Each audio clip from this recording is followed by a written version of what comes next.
Patient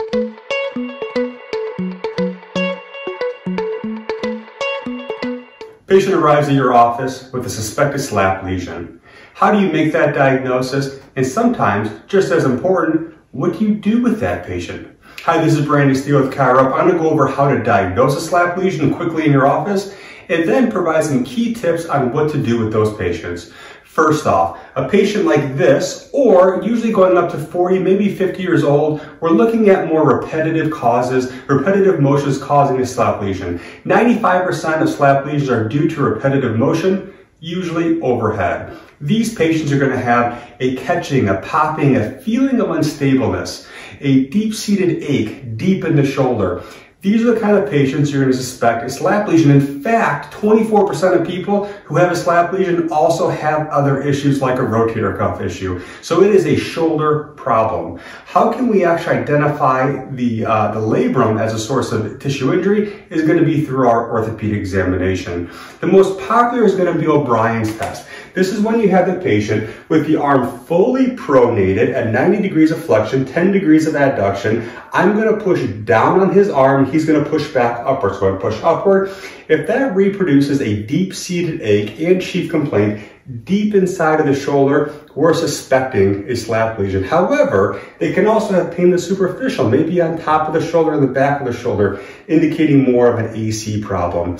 However, if it were to reproduce their pain in this position, I would flip him over, elbow fully extended, now in a supinated position. And now when I push down and he pushes upward, go ahead, and that takes away his pain, we're suspecting a slap lesion. When you fully supinate the arm, you now have other muscles you can recruit to perform that task.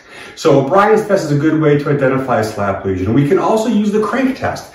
I'm going to bring his arm up to about 120 degrees of full abduction. And now I'm going to actually cause a little bit of axial compression down the shoulder and take him through full external and internal rotation, listening and feeling for popping, clicking, or a feeling of unstableness. I can also look at the biceps load test, which is perhaps my favorite test. Arm going to be 120 degrees of abduction. He's nice and relaxed in this position. Nobody with a slap lesion is relaxed in this position. However, for the orthopedic examination, I'm going to have him in this position. I'm going to ask him to arm wrestle me. So I'm going to gently supinate and bring his arm into extension, and he's going to resist that motion. Go ahead and resist.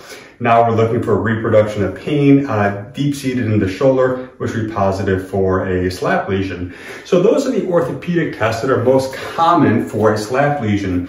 Now, if I have a young patient like this, I'm going to say if he has anything like a type 2, type 3, or type 4 slap lesion, I'm going to refer him to an ortho just to make sure this is not a surgical case.